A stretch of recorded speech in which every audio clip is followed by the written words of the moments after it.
Welcome to On Point, an occasional show with people of El Dorado County. Today, our guest speaker is Melinda Velasco. Melinda, would you like to tell us a little bit about yourself?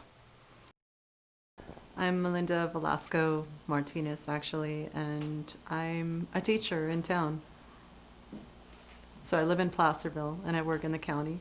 I work for the high school district. Mm-hmm.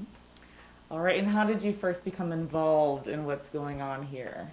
Specifically, the issue of the noose, because that's the question. Talk about the news. Mm-hmm.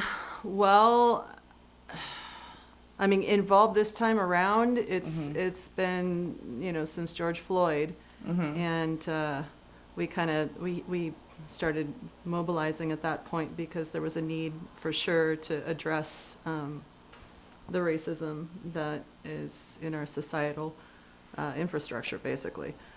And in town, it's represented by this noose, and it's something that I've been dealing with since I was a kid, because I moved up here when I was a kid, and it's, so it's something that's been on my radar for decades. But this time around, it's been since the George Floyd incident, his murder. Did you think Black Lives Matter was going to occur in Placerville and make such a positive impact on our community? I actually was, when Black Lives Matter started kind of heating up a few years ago, I was thinking, I want to put a little BLM sticker on the back of my car for the kids here on campus who are, who know that they have an advocate, so that they know they have an advocate on campus and the staff. And then I was thinking, there might be a lot of pushback because of the administration and because it's perceived of as being political, although it's not political.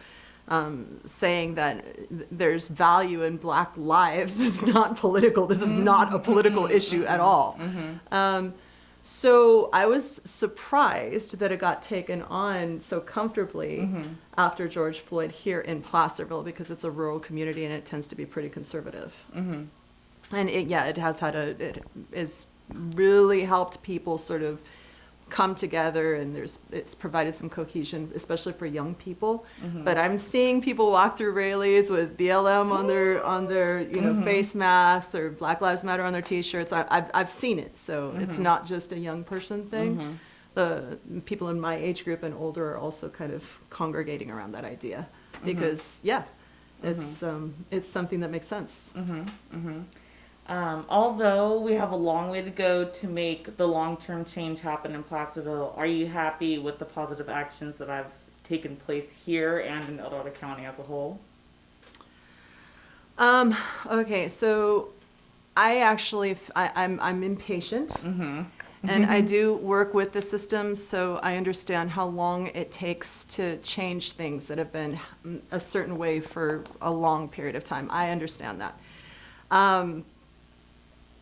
So what I would like to see is things move more quickly.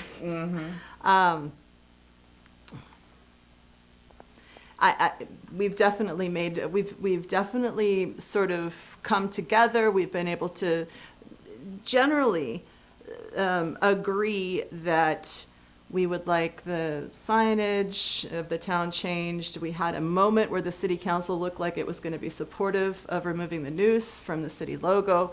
That all felt good.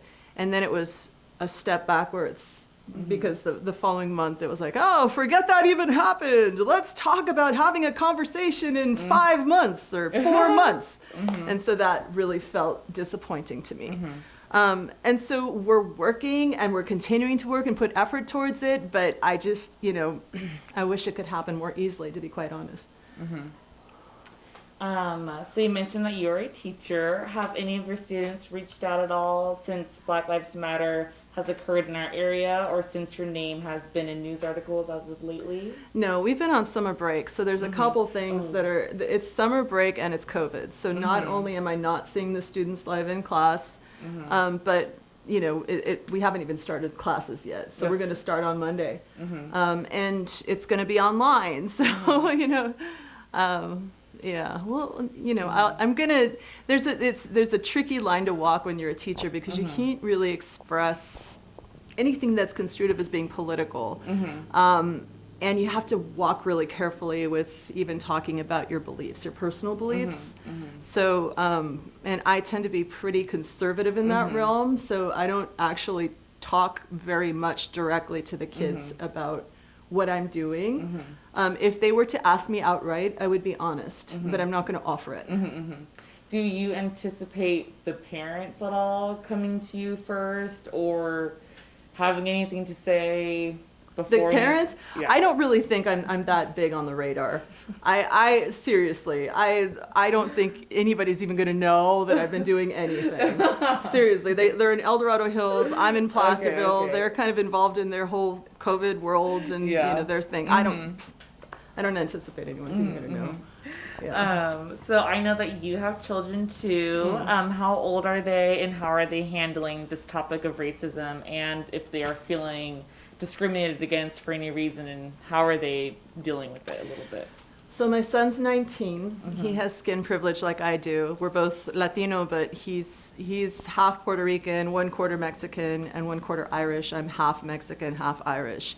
But my son and I both have skin privilege, so we pretty much pass. And I know that he, like myself, we've been in this sort of in club, and we've both heard the racist jokes, about Latinos or about Mexicans in particular in California. And so it's gotten under his skin over the years also because of our family and because of the experience of our family and what is real and what people don't understand is real about racism and how it affects people of color. I'm talking about people, when I say people don't understand, I'm talking about the people who have skin privilege and who don't have family that are in that category of being an underclass, because I'm just going to call it an underclass, even though nobody wants to admit it is.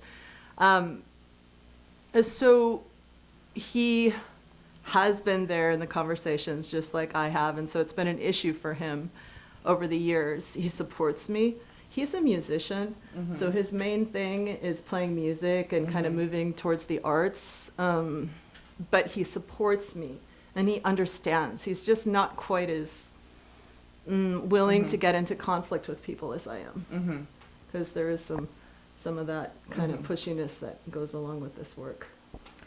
My daughter, I miss my daughter. Oh, yes. Oh, yeah, My daughter is 13, and she, she's been the recipient of racist jokes. So she's beige and black hair, brown eyes.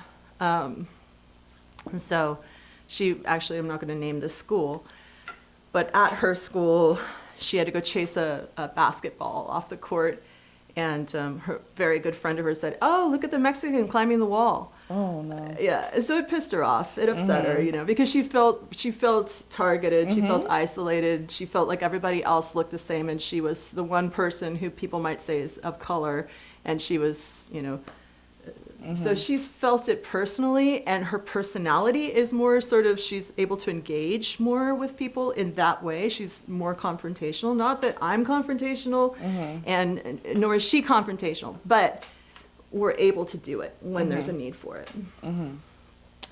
How do we help people feel more comfortable talking about racism as an already uncomfortable topic to discuss? I think it takes time. And it takes time and it takes information. So you can get the information by, in your family, for example. You can get it sometimes in your friend groups, sometimes in the neighborhood where you live or where you grew up. But as far as like where people are right now, where there's this huge divide, I would say it's going to take time and it's going to take patience, and both people or both sides of whatever the issue is, in this case racism, I think they have to come in with a mind that is willing to learn something that they didn't already know. Because people oftentimes will fixate around an identity or a concept or an idea, value, whatever it is they think makes them who they are, or defines their history or their identity now. It's like they'll just sort of coalesce around it, and they're, oh, okay, this is me. And they're not willing to consider that that me that has been them for all these years and that they've, worked their whole life to develop is actually not necessarily the whole picture. That's hard. That gets into identity crisis. All the beliefs that you have about yourself, all the beliefs that you have about your position in the world. Oh, I deserve this. The reason people are on the street is because they didn't work hard enough. Or the reason people are on welfare is because they're lazy. Or the reason that person's in jail is because they are criminals. Or whatever it is that, helps people feel like they're comfortable having the privileges that they have. And then to get to this point of like, ooh, maybe, my whole idea of what this was about isn't actually accurate. That's scary. Because then it's like, what else isn't true about me and about the world that I live in? So it's, you have to be courageous. You have to be patient. You have to be willing to change and learn. So it's not for the faint of heart. It's not for the faint of heart. You have to be courageous to do this work. Oh yeah.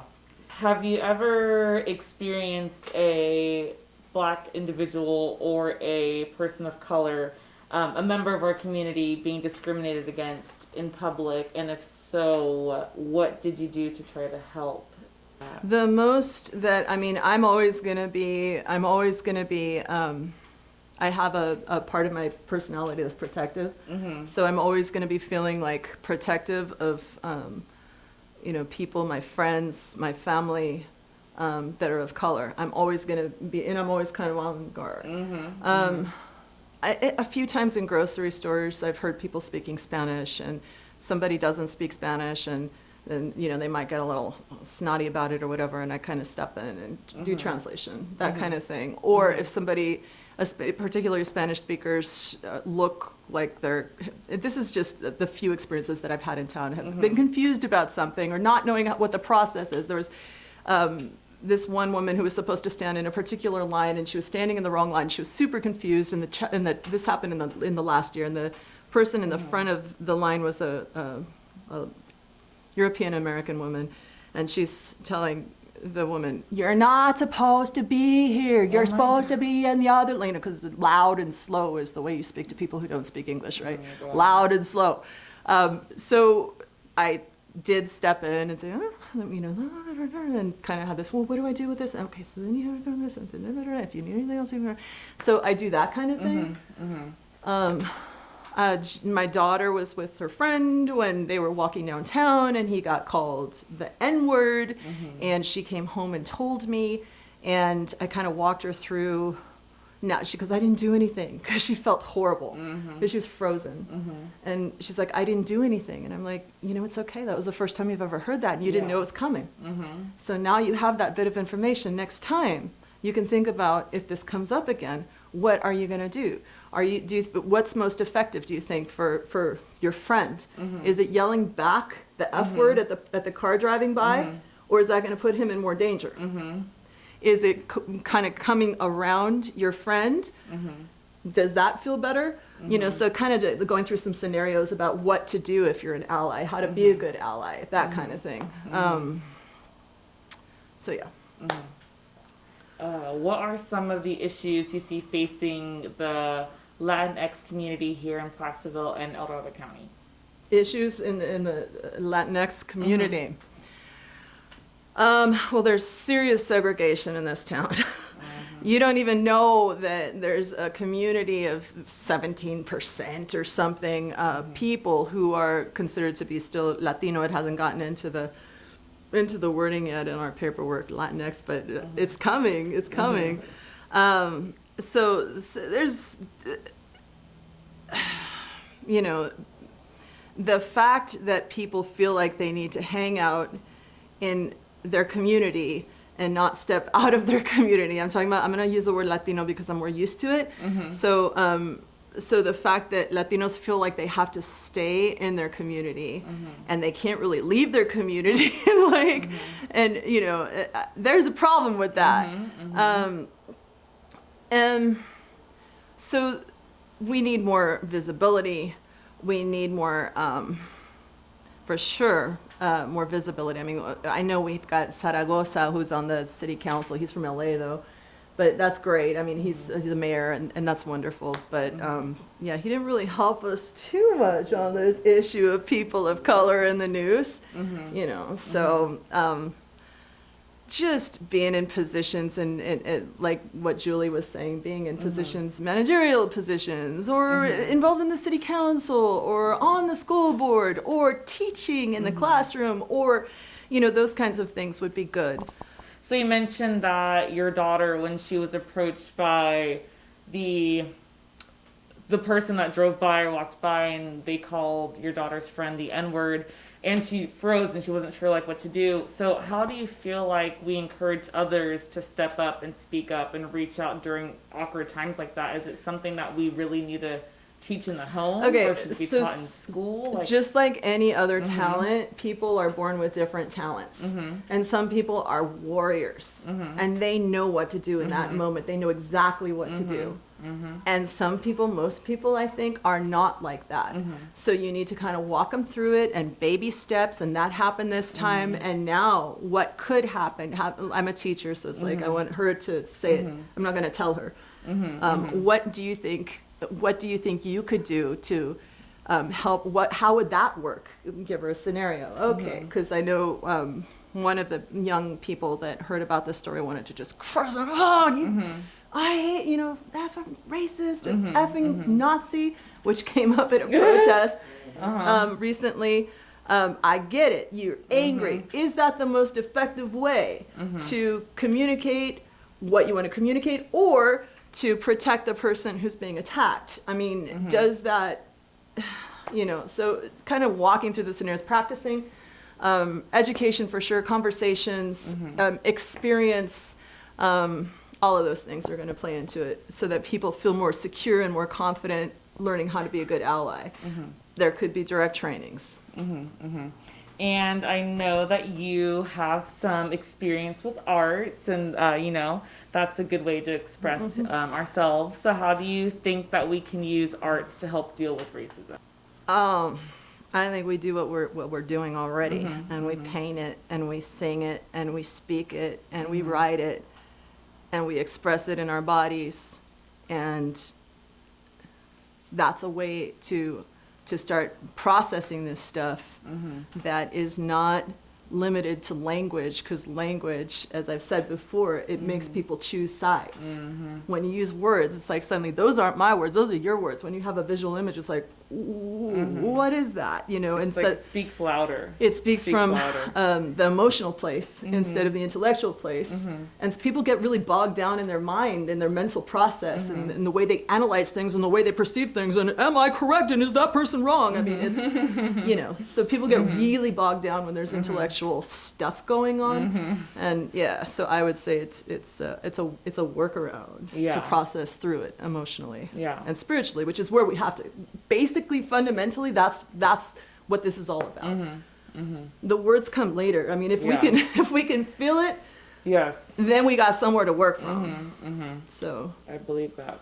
As a staff and faculty member at the school that you work for, have you ever noticed segregation, discrimination, racism on the school grounds? I guess this is before COVID happened, when we were all doing our day-to-day lives at school. So very few African Americans are on my site, but I did hear from one young man who used to come into my class, and two young men, young African American men, who came into my room and expressed frustration with a conversation that they had had in, you know, history class, or racism that they experienced when they were walking through the cafeteria. Someone called them a name they didn't like, or whatever. Not necessarily the N-word, because they would have gotten in trouble for that, but it's that kind of insidious, you know, how do you make a racist comment without getting caught, kind of thing.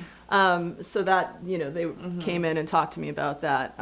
So I know those kids in particular had to deal with it. There was a young woman who's a black-skinned woman. She was African, so she didn't identify as African American.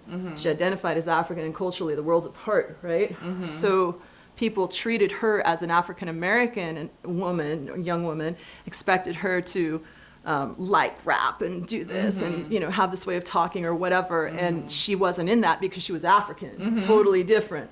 And so she felt sort of like she was sort of a novelty for the kids in the school because they were like, oh, she's black and she's interesting, and she was not raised here, so she didn't have that edge of understanding what racism means in this country, and so she was safer in some ways, and so she didn't see things as racist that African Americans would have seen as racist.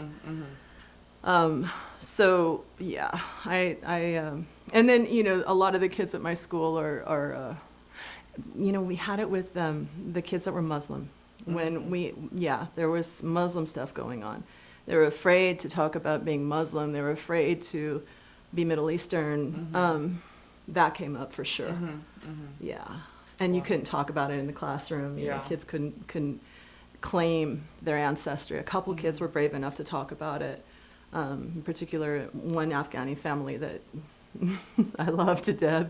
So I got all the cousins. I had like 4 cousins, and and they were more bold that particular, but they trusted me too because you earned a reputation as a teacher.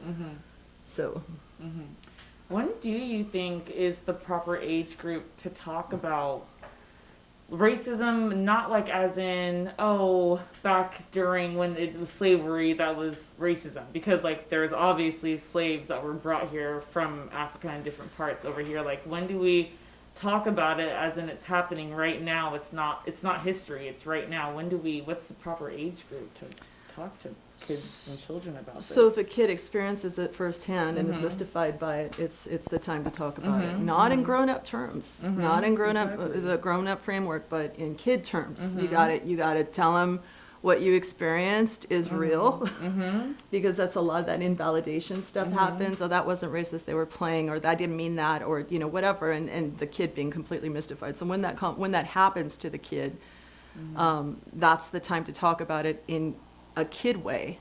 But I think in terms of their development, their cognitive development, it's probably going to hit around, they're going to be more able to process it around 6th grade, probably, right around 6th grade.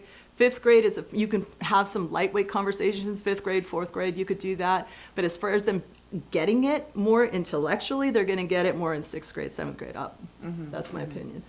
Okay.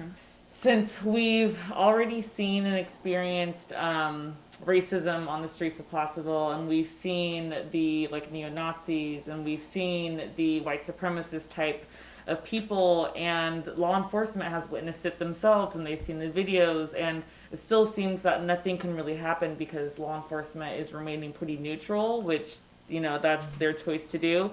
But how do we, I don't know. Hold them accountable? Hold them accountable. And I don't know, this is something I kind of worry about too. How do we hold white supremacists accountable?